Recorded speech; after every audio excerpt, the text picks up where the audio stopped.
নমস্কার, ওঙ্কার বাংলায় টেলিকথায় আপনাদের সকলকে স্বাগত। যেমনটা আমরা প্রতিবারই করি, বিশেষ বিশেষ ব্যক্তিত্বদের আমরা নিয়ে আসি। বলা যায় তাদের নিয়ে আসার পরিবর্তে বলা যায় যে আমরা তাদের অন্দরমহলে ঢুকে পড়ি। তাদের একান্ত ভালো লাগা ব্যক্তিগত পরিসর আমরা সবাই আপনাদের সামনে তুলে ধরার চেষ্টা করি। তেমনইভাবে আজ আমরা যে বিশিষ্ট শিল্পীকে আমাদের সাথে পেয়েছি, তার পরিচয় করাতে গেলে আলাদা করে কোনো বক্তব্যের প্রয়োজন হয় না। যার উদাত্ত কণ্ঠ আমাদের মন মুগ্ধ করে, বিশিষ্ট বাচিক শিল্পী তথা দূরদর্শনের বিখ্যাত সংবাদ পাঠক শ্রী সতীনাথ মুখোপাধ্যায়। দাদা, ওঙ্কার বাংলায় স্বাগত জানাই। নমস্কার আপনাদেরও। দাদা, প্রথমে যে প্রশ্নে একেবারে সরাসরি ঢুকবো, বিভিন্ন বড় বড় নামি দামি শিল্পীদের সঙ্গে কাজ করা, তাদের সাথে কাজ করার অভিজ্ঞতা, যেমন যদি নাম বলতে যাই, হেমন্ত মুখোপাধ্যায়, আরতি মুখোপাধ্যায়, সন্ধ্যা মুখোপাধ্যায় থেকে শুরু করে মান্না দে, বিভিন্ন ব্যক্তিত্ব, তাদের সাথে কাজ করার অভিজ্ঞতা এবং বর্তমান প্রজন্মের সাথেও একইভাবে কাজ করে চলার অভিজ্ঞতা, তো সেই বিশিষ্ট মানুষদের সাথে কাজ করার অভিজ্ঞতা যদি একটু ভাগ করে নেন। না, এটা ভাগ করা মানে বলতে হয় যে আমার কত জন্মের স্বীকৃতি যে এইসব মানুষদের এতটা ঘনিষ্ঠ সান্নিধ্যে আসতে পেরেছি। বিশেষ করে মান্না দে, আরতিদির সঙ্গেও বহু প্রোগ্রামই হয়েছে এবং একটা ব্যক্তিগত পরিচয়ের জায়গাও সেই সূত্রে তৈরি হয়ে গেছে। হেমন্ত মুখোপাধ্যায় আমি বরং বলবো যে উনি অনেক দিন আগেই চলে গেছেন, তখন আমি এতটা এই জগতের সঙ্গে সম্পৃক্ত হইনি, বরং আমার ওনার স্মৃতি বলতে মনে পড়ে আমাদের কলেজের প্রোগ্রামে উনি এসেছিলেন এবং আমি সে বছর একটা মেডেল পেয়েছিলাম। আমাদের ক্যারাম টুর্নামেন্ট হয়েছিল, চ্যাম্পিয়ন হয়েছিলাম বলে সেই মেডেলটা ওনাকে দেখেছিলাম, দেখুন এটা আমি পেয়েছি, আমাকে একটা সই দেবেন, কারণ কেউ তার কাছে যেতে সাহসী করছে না একটা অটোগ্রাফ নেওয়ার জন্যে। তো আমি ওইটা দেখিয়ে বলেছিলাম যে আমি এইটা পেরেছি, তা এর বিনিময়ে কি আমার এই কৃতিত্বের জন্য একটা অটোগ্রাফ পেতে পারি। তো কি ভাগ্য আমার, উনি সেই সইটা করে দিয়েছিলেন। আর অনেক পরে, প্রায় তখন উনি ভালো করে গাইতে পারছেন না, তখন আমাদের বাড়ির খুব কাছেই হরিশ পার্ক, সেখানে একটা অনুষ্ঠান হয়েছিল এবং সেই সময় ওই ৭১-এর বাংলাদেশ যুদ্ধ সময় একটা গান ওনার খুব মানে ভীষণ পপুলার হয়েছিল, মা গো ভাবনা কেন আমরা তোমার শান্তিপ্রিয় শান্ত ছেলে। তো এই গানটা মুছে যাওয়া দিনগুলি আমায় যে পিছু ডাকে আর দুটো রবীন্দ্রসঙ্গীত, তখন এই বাঁধা 4টে গান বিভিন্ন অনুষ্ঠানে উনি করতেন, এর বাইরে কিছু নয়। মানে সত্যি তখন কণ্ঠ আর পারমিট করছে না। সেই অবস্থায় একটা আমাদের পাড়ার এখানে যখন এসেছিলেন তখন দেখে খুব কষ্ট লাগছিল। আর তখন একজন অটোগ্রাফ চাইতে গেছিলো, আমার তো তখন আর অটোগ্রাফ চাইবার মতো অবস্থায় আমি নেই। তো তাকে বললেন যে অটোগ্রাফ দিতে গেলে তো পয়সা লাগবে, পয়সা ছাড়া আমি অটোগ্রাফ দিই না। এটা ঠাট্টা করেই বলুন বা যাই, আলটিমেটলি দেননি, সেও ওই কথা শুনে আর এগোয়নি। কিন্তু মানে ওই নানাবিধ কারণে ওই শেষের দিকটা হেমন্ত মুখোপাধ্যায়ের বড্ড খারাপ লেগেছিল আর কি। এরকমও হয়েছে সাউন্ড উইং স্টুডিওতে, আমার মনে আছে কল্যাণ সেন বরাট লোকনাথ বাবার ওপরে কতগুলো গানের সুর করেছেন। তো তারপরে ওই সেটা নিয়ে কিছু মানে ন্যারেশন পার্টগুলো আমি বলবো, আমি গেছি। আর হেমন্ত মুখোপাধ্যায় রেকর্ডিং হচ্ছে, শুনতে পাবো, দেখতে পাবো, সেই জন্য আর একটু আগে আগে গেছি। উনি গানটা গাইছেন, প্রথম লাইন করে দ্বিতীয় লাইনে আরেকটু চড়াই সুরটা কল্যাণ করে বলছেন, কল্যাণ হলো না না। তো কল্যাণদা বলছেন, দাদা ও হয়ে যাবে আরেকবার করুন। কনসোলে বসে আছে কল্যাণদা, আবার করলেন, করেই থেমে বললেন, হলো কল্যাণ বোধ হয় না। কল্যাণদা চুপ করে আছে, বলছে কি বলো, হয়নি? বলছে দাদা আমরা আরেকটা টেকে যাই, এবার হয়ে যাবে মনে হচ্ছে। থার্ড টাইম করলেন, করে বললেন, হবে না কল্যাণ, সুরটা পাল্টে একটু নিচু করে দাও। কল্যাণদা না মানে মাথার চুলগুলো ধরে বসে পড়েছে, কাঁদছে। মানে কার মুখ থেকে এরম কথা শুনছি যে সত্যি ওই দেহপট শনে নট সকলই হারা, এটা গিরিশচন্দ্রের নাটকের একটা ডায়লগ। তো সেই বয়সে পৌঁছে গিয়ে সত্যি এটা খুব খারাপ লাগার একটা অভিজ্ঞতা। আবার বিপরীত যেটা বলতে পারি, সন্ধ্যা মুখোপাধ্যায়, উনি ওনার কণ্ঠটাকে একটা দুর্গের প্রাচীরের ভেতরে রেখে দিয়েছিলেন। উনি গান গাওয়া ছাড়া, রেওয়াজ করা ছাড়া কথাই বলতেন না। যদি বা বলতেন, কেমন আছো, ভালো, এসো বাবা বস, মানে এইখান থেকে কথা, একেবারে কণ্ঠ মানে কিরে কেমন আছিস আয়, এইসব নয়। ওই ঠোঁট নড়া দেখে বুঝে যেতে হবে যে উনি কি বলতে চাইছেন, তার চেয়ে জোরে উনি কথা বলবেনই না। HMV স্টুডিওতে তখন আমার একটা অ্যালবাম আমরা তৈরি করছি, সেই কারণেই গেছি। 22শে শ্রাবণ বলে রবীন্দ্রনাথের জীবনের শেষ কয়েকটি দিন, শেষ কয়েক ঘন্টা নিয়ে একটা অ্যালবাম করেছিলাম। সেটার এডিটিংয়ের একটা শেষের পর্যায়ে হচ্ছে, আর একজন বলি যে সন্ধ্যা মুখোপাধ্যায় আছেন স্টুডিওতে, রেকর্ডিং হচ্ছে। আমি তাই নাকি, আমি ছুটে ওখানে গিয়ে দেখি তখন লাঞ্চ ব্রেক, উনি বাইরে আছেন। তো আমি দেখে দিদি বলেছি, দেখো না, ও তুমি এসো এসো, কাছে গেলাম, একটু খাবে? খাবো মানে লাঞ্চ ব্রেক? আচ্ছা আমার খাবারই একটু খাও। টিফিন কৌটোটা খুললেন, বাড়ি থেকে স্যান্ডউইচ করে নিয়ে গেছেন, ভেজিটেবল স্যান্ডউইচ। খাবে? হ্যাঁ বাবা, আপনার হাত থেকে নেওয়া মানে প্রসাদ পাওয়া, কিন্তু ওই যে এসো খাবে না, এর চেয়ে জোরে কথা নেই। সেই কারণেই সন্ধ্যা মুখোপাধ্যায় একেবারে শেষ জীবন পর্যন্ত ওই গলার রেঞ্জ ওইভাবে, কারণ গলার ওপর তো আমাদের যারা আমরা অভিনয় করি বিশেষ করে, তাদের তো একটা গলার ওপর টর্চার হয় করতেই। কোনো কোনো চরিত্রের জন্য গলা এমনভাবে ব্যবহার করতে হয় যে সে গলার উপর খুব চাপ পড়ে। যতটা পারে যায় ওইটা আর কি, ওই সেইভাবে ব্যবহারটাও শিখতে শিখতে বাঁচিয়ে করতে হয়। কিন্তু যারা প্রকৃতই গানের শিল্পী, তাদের তো গলা ওই রকম মানে টর্চার তো হয় না গলার উপরে। তো সেইটা বলছি, ওনার গলা মানে ইভেন আরতিদিরও এখন আর গলাটা সেই জায়গায় নেই। আরতিদি বলেন যে একটু নামিয়ে করি, মানে আরতিদি যে স্কেলে গান করতেন ওটা অসামান্য গলা একটা আরতিদির। আর এদের পাশে বলবো মানে মান্না দে নামটা যখন উঠলই, ওনারও এদের মধ্যে সবচেয়ে দীর্ঘদিন মান্নাদাই ছিলেন। মান্নাদার মধ্যে ওই বয়সে পৌঁছেও আমি প্রোগ্রাম করব, দর্শকের সঙ্গে আমার একটা কন্ট্যাক্ট হবে সরাসরি, এটা করার জন্য ওনার যে একটা অদম্য উৎসাহ, এটার কোনো তুলনা নেই। ওনারও একই কথা, গলাটা তেমন করছে না, কিন্তু অদ্ভুত করতেন, যেই হায়ার নোটে যাব একেবারে গান করতে করতে স্কেলটাকে নামিয়ে দিলেন, দিয়ে হয়ে গেল সেটা, আবার তারপরটায় চলে এলেন।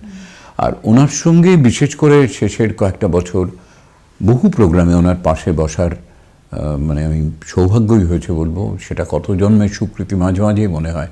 এবং উনি এরকম বলতেন যে আচ্ছা আমি মানে তখন একটানা গাইতে পারতেন না, 3টে বা 4টে গান হয়তো গাইলেন, গেয়ে বললেন যে আচ্ছা সতীনাথ আছে, এবারে ও দুটো কথা বলুক, ও খুব সুন্দর কথা বলে, আমার ওর কথা শুনতে আমারও খুব ভালো লাগে, নিশ্চয়ই আপনাদেরও ভালো লাগে, বলো সতীনাথ।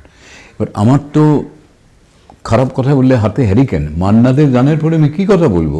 তো ওই গঙ্গা জলে গঙ্গা পুজো, মানে এই প্রোগ্রাম থেকে ওই প্রোগ্রামে যাচ্ছি, সেখান থেকে আরেকটা কোনো প্রোগ্রামে যাবার পথে বা ওখানে পৌঁছে গিয়ে আর একটু পরে হয়তো মঞ্চে উঠবেন, ওই গ্রিন রুমে বসে উনি যে ওনার সঙ্গীত জীবন নিয়ে কথা যেগুলো বলতেন, সেগুলোই এখানকার কথা ওখানে, ওখানকার কথা সেখানে, ওনাকে নিয়েই যত গল্প, আমাদের চোখে উনি কেমন, এইসব বলে বলতাম। আমাদের চোখে উনি কেমন মানে সেটা তো দর্শকদের কথা, মানে তাদের হয়ে যেন আমি বলে দিচ্ছি।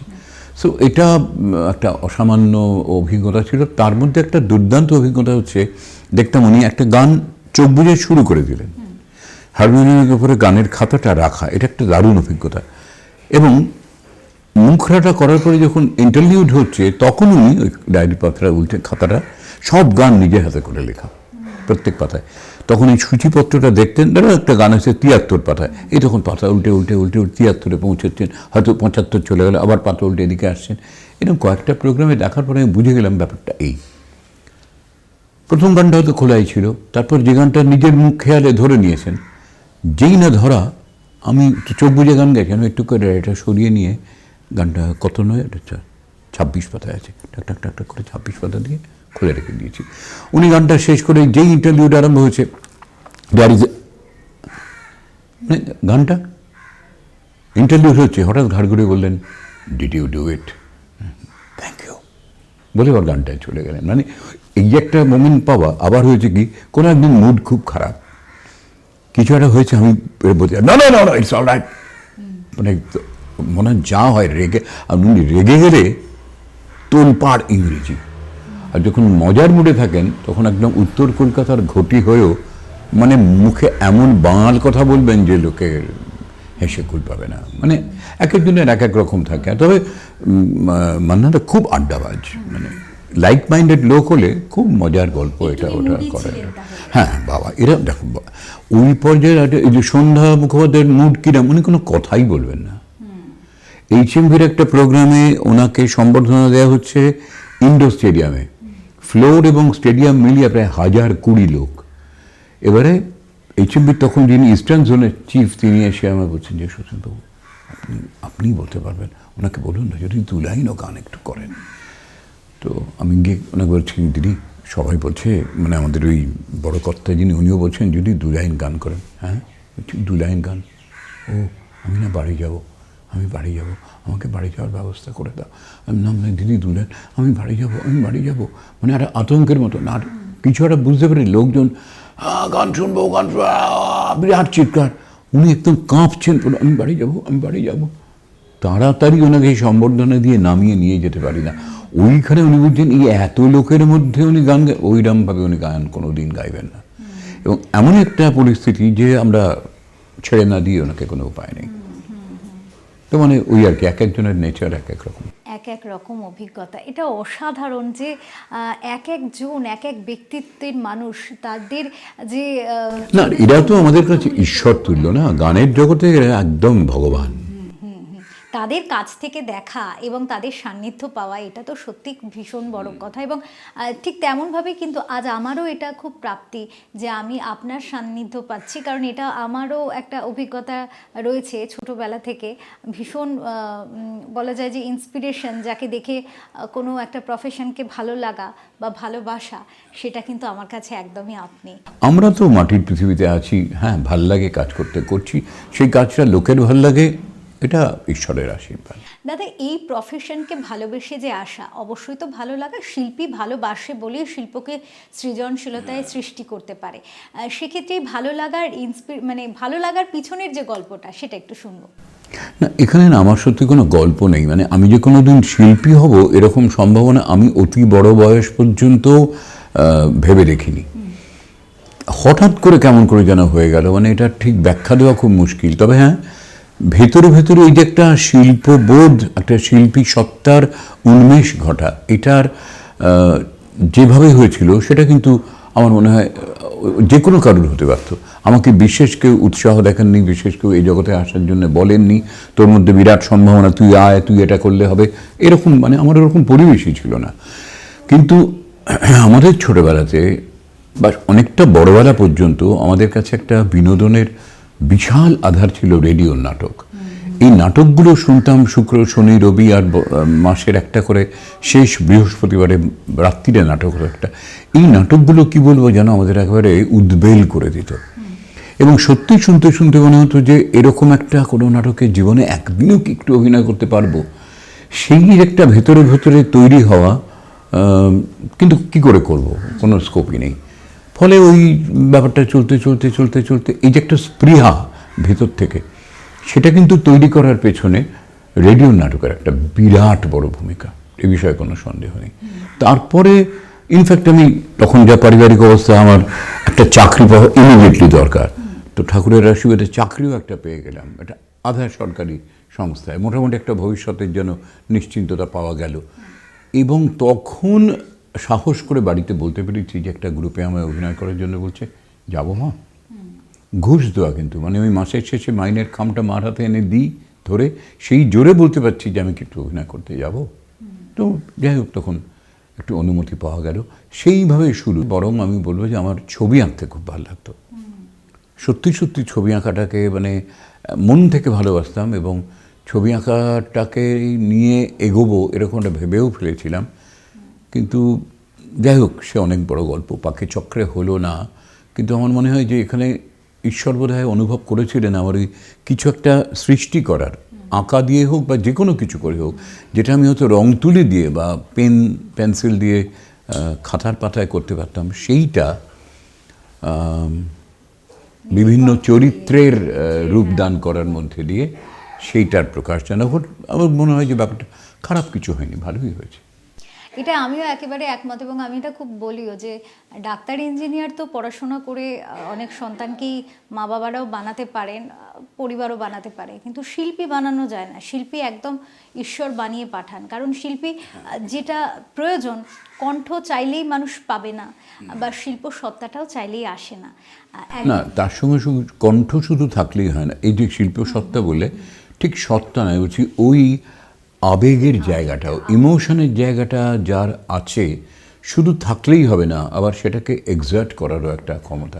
এই কম্বিনেশনটা, কণ্ঠ ভালো, সে সংবেদনশীল, অর্থাৎ অন্যের দুঃখ কষ্ট হর্ষ উল্লাস বিষাদ আনন্দ সবটা সে অনুভব করতে পারে, অন্যের, নিজেরটা খালি নয়, এবং অনুভব করে সেটাকে আবার সুন্দর করে প্রকাশও করতে পারে। তফাৎটা ওইখানেই। আমি বলছি ভালো কণ্ঠ অনেকেরই আছে, অত্যন্ত ভালো কণ্ঠ, কিন্তু এক লেভেলে কথা বলে যায় তারা, কথার মধ্যে কোনো বৈচিত্র্য নেই, কোনো মডিউলেশন নেই, কোনো স্কেল চেঞ্জিংয়ের ব্যাপার স্যাপার নেই, মানে সেই বোধটাই তাদের নেই।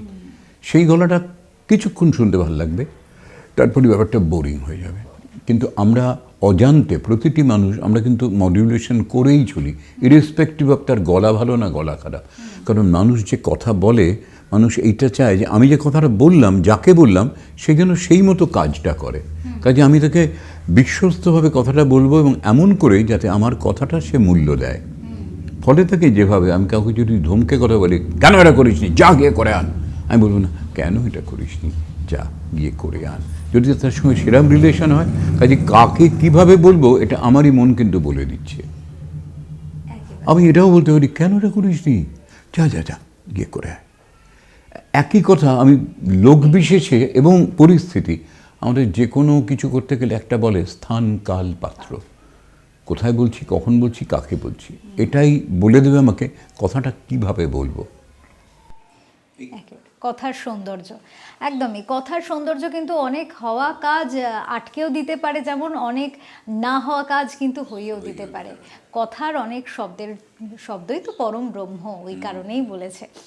দাদা, দূরদর্শনে সংবাদ পাঠক হিসাবে যোগ দেওয়া এবং সেই একটা জীবন একদম অন্যরকম, অভিনয় জগৎ বা বাচিক শিল্প থেকে একটু আলাদা সংবাদ পাঠক, তো সেই অভিজ্ঞতা একটু জানবো। না, আমি আসলে না সংবাদ পাঠের ব্যাপারটা তো পরে এসছি। 75 আমাদের এখানে দূরদর্শন এলো, সেই সূত্রে মানুষ টেলিভিশন দেখলো, এবং টেলিভিশনের সূত্রে বেশ কিছু মুখ আমাদের কাছে খুব ঘরের মানুষ হয়ে গেল তারা, এবং সেগুলো আমিও দেখতাম গালে হাত দিয়ে বসে।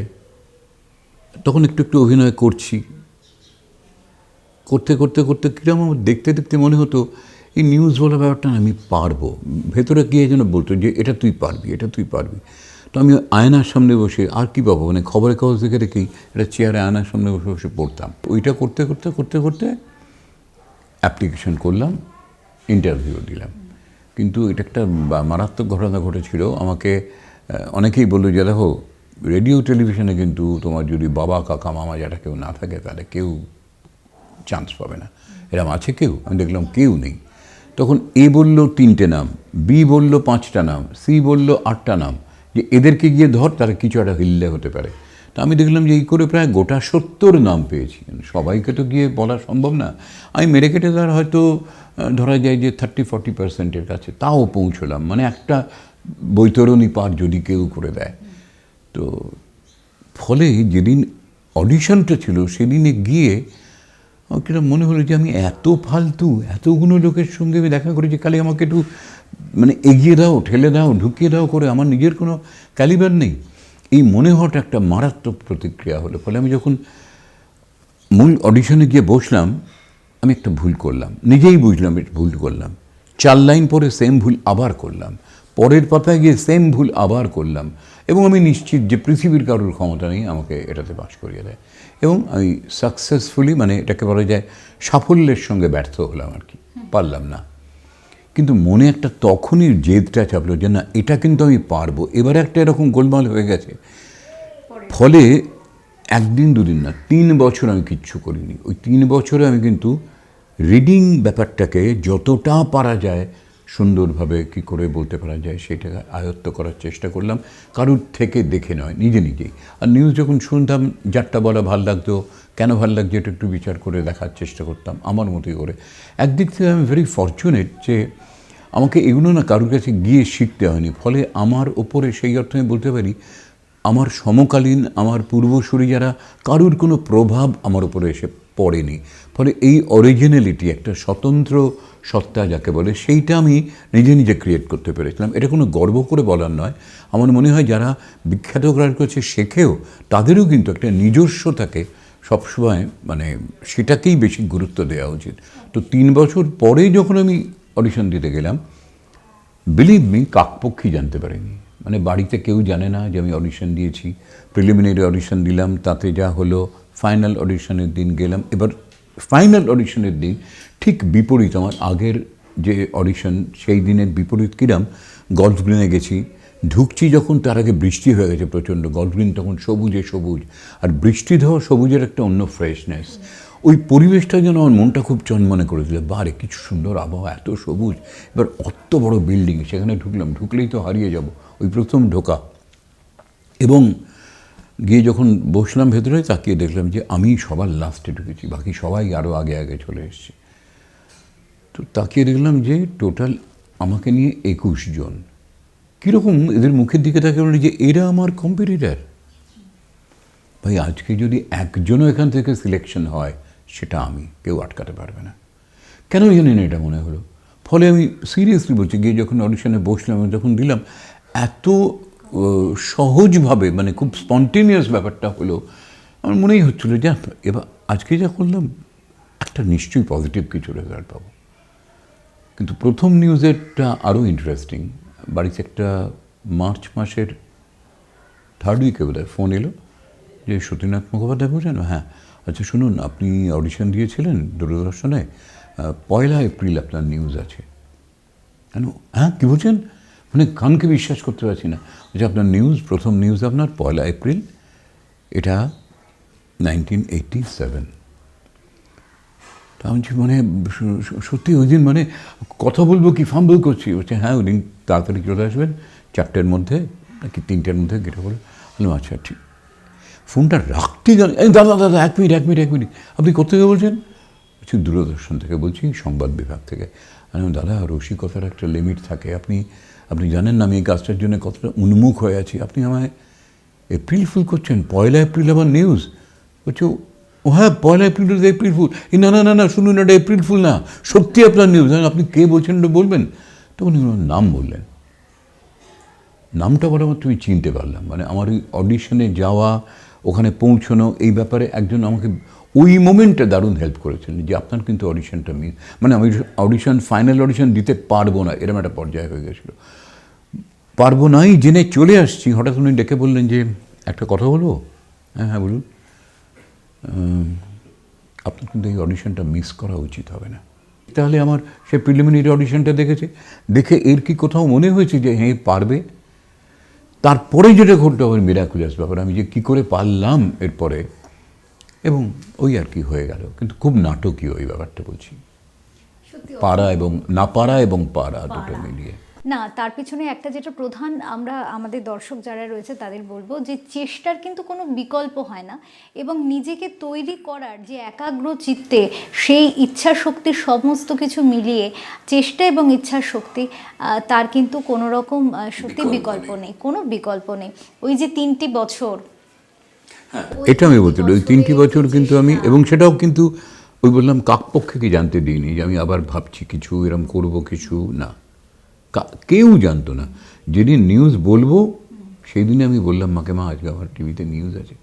কি বলছিস? হ্যাঁ, ওই ফোন করেছিলেন কদিন আগে। তো মাকে নমস্কার করে গেলাম।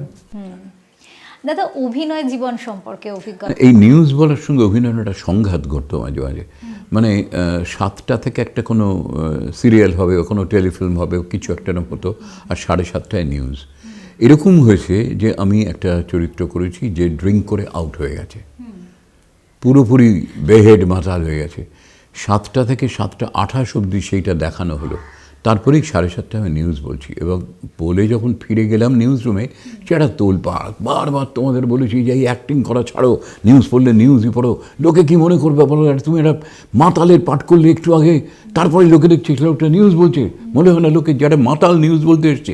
বললাম দাদা একটু অন্যভাবে ভাবুন, লোকে তো এটাও ভাবতে পারে যে দেখো একটু আগে কি নিখুঁত মাতালে ক্যারেক্টার করলো, আবার এখন কি সুন্দর স্টেডি নিউজ বলছে, এই তো তোমাদের আত্মপক্ষ সমর্থনের জন্য এইসব বলছে। যা দেখো, পৃথিবীতে সবাই চায় তুমি পুরোপুরি আমার হয়ে থাকো, মানে নিউজের তো নিউজেরই, আর সেখানে অন্য কিছু করবে না। আবার এরমও হয়েছে, একটা সিরিয়ালে আমি মারা গেছি, গ্রামের কোনো খুব গরিব পরিবার, বাঁশে বেঁধে চোখে তুলসী পাতা দিয়ে দড়ি ফড়ি বেঁধে নিয়ে কাঁধে তুলে নিয়ে চলে গেল। আমি তো প্রমাদ গুনেছি, আজ আমি গেলাম, তারপরেই আমার নিউজ। আচ্ছা, কোনটা কোন এপিসোড কোন দিন দেখাবে সেটা তো আমার নিয়ন্ত্রণে নয়, এবং নিউজও জানে না যে কোন দিন ওটা হচ্ছে, সেই দিন ওকে নিউজ দেবো না। একদম এরকম সংঘাত ঘটেছে। মারা গেলাম, চোখে তুলসী পাতা পরানো, খাটে তুলে মানে খাটের বাঁশে করে বেঁধে নিয়ে চলে গেল। একটা প্রেমচাঁদের গল্প, খুব গরিব লোকজনদের নিয়ে তো তারপরেই আমি বসে নিউজ পড়ছি। ফলে এগুলো মানে নিজের মজাও লাগে এখন ভেবে। একদম। আর ওই সময় না একটা অদ্ভুত দর্শক, কিছু দর্শক ছিলেন, এখনো হয়তো আছেন, যারা ওই অভিনয়টাকে না বাস্তব ভাবতে শুরু করতেন, এবং অনেক সময় দেখা যায় সেটার সাথে রিলেট করে কেঁদে ফেলতেন। না, এটা তো তারপরে ওই অভিনয় দিয়ে দর্শকের হৃদয় স্পর্শ করা, সেটা মজায় হোক, সেটা খুব আনন্দের হোক, সেটা খুব বিষাদের হোক, যে কোনো দিয়ে। এটা রবীন্দ্রনাথের কবিতায় আছে, জীবনে জীবন যোগ করা, না হলে কৃত্রিম পণ্যে ব্যর্থ হয় গানের পসরা। প্রত্যেক শিল্পীরই কিন্তু ওইটা উদ্দেশ্য থাকে যে আমি যেটা করলাম, যারা দেখছে বা শুনছে তাদের যেন হৃদয় স্পর্শ করে।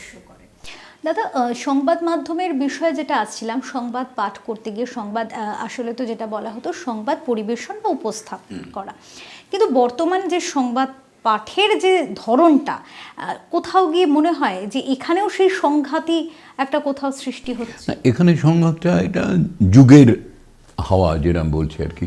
আমরা যখন নিউজ বলতাম সেই সময় না সংবাদ পরিবেশন একটা সোব্রাইটি ছিল। মানুষ যেগুলো শুনতো তারা খুব বিশ্বাস থেকে শুনতো। কিন্তু এখন যে চ্যানেলে চ্যানেলে যুদ্ধ, নিউজকাস্টারে যুদ্ধ, কে কতটা তৎপরতার সঙ্গে কতটা অ্যাগ্রেসিভ হয়ে বলতে পারে, এটার একটা যেন প্রতিযোগিতা। সোব্রাইটি বলে ব্যাপারটা কিন্তু আর নেই। নিউজ বলার সময় এত চিৎকার কেন, এত শ্লেষ কেন, এত ব্যঙ্গ কেন? তাই বলে কি যে সংবাদ পাঠ করছে তার কি ইমোশন বলে কিছু থাকবে না? এটা নিয়ে একটা তর্ক হয়েছিল, আমাদের বলাও হয়েছিল নিউজ বলার সময় কোনো ইমোশনাল ইনভলভমেন্ট কিন্তু আনবে না। তাই আমি বললাম, দেখুন আমার একটু এখানে মানে মতান্তর আছে, আমি অন্য কথা ভাবছি। কি বলো? আর আচ্ছা বলুন তো, একটা ছোট্ট এক্সাম্পল, গাভাস্কার টেস্ট ক্রিকেটে 10,000 রান পূর্ণ করলেন, প্রথম এই আমাদের এই গ্রহে। এই নিউজটা আমি যেভাবে বলবো, টাইটানিক ডুবে গিয়ে এত হাজার লোক মারা গেলেন, এই নিউজটায় আমি কি একইভাবে বলবো? আমি তো তাহলে পাথর। গাভাস্কারের ওই কৃতিত্ব, ওই সাফল্য, আমি যদি সেই গৌরবটা আমি ভারতীয় হিসেবে সেটা আমাকে স্পর্শ না করে, করতে বাধ্য, সেই গ্লোরিয়াসনেস একটুখানি আমার গলায় থাকবেই। আর টাইটানিক ডুবে যাওয়ার জন্য এই যে একটা ভয়াবহ মানে একটা এতজন মানুষের মৃত্যু, এরকম একটা শোকের পরিবেশ, তো আমার গলায় একটু সেই শোকের ছোঁয়া লাগবে না? তখন আবার তারা কেউ বললেন যে এই যে তোমরা অ্যাক্টিংটাকে এত গুরুত্ব দাও, এর মধ্যে অ্যাক্টিং আছে। দাদা, এটা অ্যাক্টিং নয়। মানুষ, একটা হিউম্যান বিইং উইদাউট ইমোশন কখনো থাকতে পারে না। কাজে এইটুকু কিন্তু হবেই। আপনি কাটভাবে বলতে পারবেন না গাভাস্কার টেস্ট ক্রিকেটে 10,000 রান পূর্ণ করেছে, টাইটানিক ডুবে 5,000 লোক মারা গেছে, এটা হতে পারে না কখনো। কিন্তু ইমোশনের প্রয়োগটা এখন মাত্রাতিরিক্ত গোছরে গেছে। সবচেয়ে বড় কথা যেটা, এখন রাজনীতির জগৎটাও অন্যরকম হয়ে গেছে, এখানেও অনেক অ্যাগ্রেশন আমরা দেখতে পাচ্ছি। ফলে তার প্রভাব এসে নিউজকাস্টারদের ওপরে পড়ছে। চ্যানেলেরও ইনস্ট্রাকশনও থাকে, তুমি এইভাবে বলবে, সেইভাবে বলবে। তোমার বডি ল্যাঙ্গুয়েজের মধ্যে যেন একটা অ্যাগ্রেশন থাকে, টোনাল কোয়ালিটির মধ্যে যেন চরম শ্লেষ থাকে। তাতে করে মনে হয় কি যে সবাই সর্ববিষয়ে বিরাট বিজ্ঞ হয়ে গেছে। বললাম সোব্রাইটি ব্যাপারটা ছিল তখন, যেটা নেই এখন। একদমই। দাদা, যেটা আর একটা প্রজন্মের সাথে যে প্রজন্মের একটা বিভাজন কোথাও গিয়ে মনে হয়, সেই জায়গাটা থেকে বলবো যে যেমনটা আমরা প্রথমেই ছিলাম যে বিভিন্ন শিল্পীদের সাথে কাজ আপনার করা এবং বর্তমানেও করে চলা, দুটো তো প্রজন্ম আলাদা, কোথাও কাজ করতে গিয়ে সেই তফাৎটা চোখে পড়ে না? শিল্পী হিসেবে সবাই আন্তরিক, তবে হ্যাঁ, আগে ছিল যে তুমি রীতিমতো শিক্ষিত হয়ে তবে এই মঞ্চে ওঠার সাহস করবে। তো এখন সময় এবং দুনিয়া এতটাই পাল্টে গেছে, এখন মঞ্চে ওঠাটা জাস্ট এনিবডিজ কাপ অফ টি, ইচ্ছে করলেই করে যাওয়া যায়। কতটা শিখলাম না শিখলাম সেটা বড় ব্যাপার নয়। আমার যদি কানেকশন ঠিক মতন থাকে, আমি রোজ একটা করে অনুষ্ঠান করতে পারি। ফলে কি হয়, পারফরমেন্সের জায়গাটা কোথাও গিয়ে একটা বড় রকমের তফাৎ তো চোখে পড়েই, কিন্তু এদের মধ্যে থেকেও আবার কিন্তু তাদের পরিবেশনেই বোঝা যায় এ কিন্তু অনেক আন্তরিক, অনেক সনিষ্ঠ কাজের ব্যাপারে, এবং নিঃসন্দেহে রেওয়াজ করে গলা তৈরি করেই এসেছে। তার পাশাপাশি যাদের সেই রকম নয়, সেটা দর্শকরা চট করে ধরে ফেলেন, সেটা তাদের চোখ ফাঁকি দেওয়া কিন্তু খুব মুশকিল। দাদা, আর একটা প্রশ্নে আসবো যে যারা কণ্ঠশিল্পী, বাচিক শিল্পী বা সংবাদ পাঠ করেন, তাদের এই যে কণ্ঠের যে একটা গুরুত্ব এবং সেটাকে মানে সময়োপযোগী করে গড়ে তোলা, ভাষার দিক থেকে নিজেকে সমৃদ্ধ করা বা রেওয়াজের একটা যে জায়গা, সেটার সম্পর্কে যদি একটু কিছু গাইডেন্স আপনি দেন। এই কাজটা এমনই যে এতে কিন্তু প্রাইমারিলি একটা মানে এলোকিউশনিস্ট বলতে যেটা বোঝায়, একটা ভালো কণ্ঠ থাকতেই হবে। কেন কেমন আছিস এরম গলা নিয়ে কেউ নিশ্চয়ই নিউজ বলতে আসবে না, বা সে কোনো প্রোগ্রাম অ্যাঙ্কারিংও করতে আসবে না। সেখানে একটা সোবার ভয়েস দরকার, সেটা তো স্যার আছেই। এবার হচ্ছে তার সেইটাকে প্রেজেন্টেশনের যে ব্যাপারটা, আর এই যে ভাষার কথা বললে, ভাষার সমৃদ্ধি মানুষের তখনই হবে যখন সে পড়বে প্রচুর। আমি যদি আমার পড়ার জগৎটাকে ক্রমশ বাড়াতে থাকি, অটোমেটিক্যালি আমার স্টক অফ ওয়ার্ডস বাড়বে, বিভিন্ন বিষয় সম্পর্কে আমার বেসিক একটা ধ্যান ধারণা তৈরি হবে। আমি যে বিষয়ে কথা বলতে যাচ্ছি ওই বিষয়ে আমার ধারণাটাই ভাষা। আমার প্রশ্নগুলোও তখন ওরকম জোলো হবে, কনভিন্সিং হবে না, এবং তার মধ্যে কোনো সারবত্তা থাকবে না। এক্ষেত্রে কিন্তু মানে পড়ার এবং ভালো বইয়ের কোনো বিকল্প নেই। আর আজকাল তো এই প্রযুক্তির কল্যাণে যে কোনো জিনিস জানার আরো হাজার রকম দরজা খুলে গেছে। কাজেই নিজেকে কিন্তু ওই এই জগতের সঙ্গে কি বলবো, ওতপ্রোতভাবে জড়িয়ে রাখা, স্টাডি করা। এখানে পড়া মানে খালি রিডিং পড়লাম বই দেখে দেখে তা না, আরো অনেক কিছু স্টাডি করার তো মেটেরিয়ালও রয়েছে, তার উপকরণও রয়েছে। কাজেই সেগুলোকে ইউটিলাইজ করে যারা নিজেদেরকে আর একটু সমৃদ্ধ করতে পারেন, তাদের আমরা নিশ্চয়ই আলাদা করে চিনতে পারি। আর একটা অনুরোধ রাখবো, যে উদাত্ত কণ্ঠের কথা আমি বলেছিলাম প্রথমেই, যেটা আমাদের প্রত্যেকের অত্যন্ত প্রিয়, আমাদের তরফ থেকে এবং ওঙ্কারের দর্শকদের তরফ থেকে একটা ছোট্ট কবিতার একটা অনুরোধ আপনার কাছে থাকবে।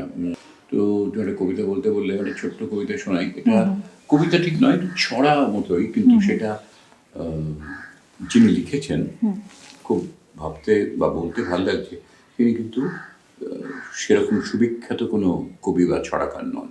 তিনি পেশায় একজন তাঁতি, মাকুর টানা পড়েনে কাপড় বোনেন, এবং সেটাই তার রোজগার। কোনো কোঅপারেট হয়ে গিয়ে যে কাপড়টা দেন। কিন্তু সেই মানুষটি, তার নাম বিজন কুমার দাস, বর্ধমানের মহিষগড়িয়া বলে একটি প্রান্তিক গ্রামে থাকেন। উনি যখন কালি কলম মন এক করে লিখতে বসেন, একটা বিস্ফোরণ ঘটে। তো আমার সৌভাগ্য তার সঙ্গে পরিচয় থাকার সূত্রে মাঝে মাঝে এরকম বিস্ফোরক কিছু কিছু পাই। কেউ ভালো কিছু করলে আমরা কি বলি, ভালো করেছো, বা আরেকটা বাংলায় কি বলি, বেশ করেছো। বেশ করেছো কথাটা কিভাবে অ্যাপ্লাই করা যেতে পারে অন্যরকম পরিস্থিতিতে, তাই নিয়ে বিজন কুমার দাসের লেখাটা ভারী সুন্দর। নামটাই তাই, বেশ করেছো। বেশ কজনের টাকা কড়ি শেষ করেছো, বেশ করেছো। সেই টাকাতেই বাড়ি গাড়ি প্রেস করেছো, বেশ করেছো। মাথায় বাবরি কেশ করেছো, বেশ করেছো। নেতার মতো ড্রেস করেছো, বেশ করেছো। বাপ ম্যাজিকে সবাইকে মেশ করেছো, বেশ করেছো। ভাইয়ের খেয়ে ভাইয়ের পরে ভাইয়ের নামেই কেস করেছো, বেশ করেছো।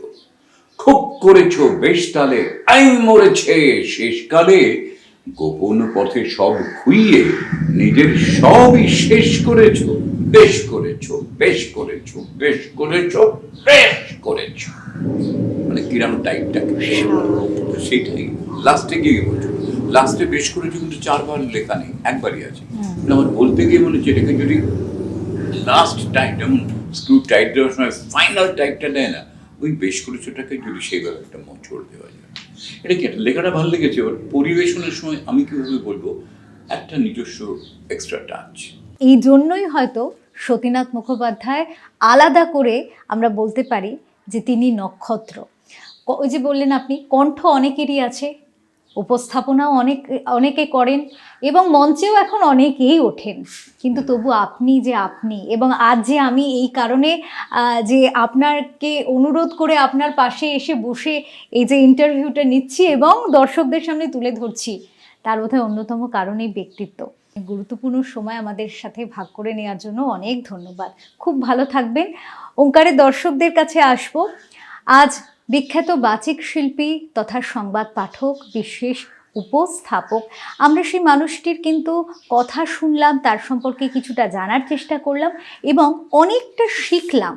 যে কোনো কিছুই যখন আমরা দেখাই বা আমরা দেখি, সেখানে কোথাও দেখানোর, শেখানোর একটা প্রয়াস বা শিক্ষা নেওয়ার একটা প্রয়াস কিন্তু থাকা উচিত এবং সেক্ষেত্রে আমাদের সেই চেষ্টা কিন্তু আপনাদের কাছে সর্বদাই ভালোবাসা পেয়ে এসেছে, আগামীতেও পাবে এই আশা রাখি। দেখতে থাকুন টেলিকথা, দেখতে থাকুন ওঙ্কার বাংলা। নমস্কার।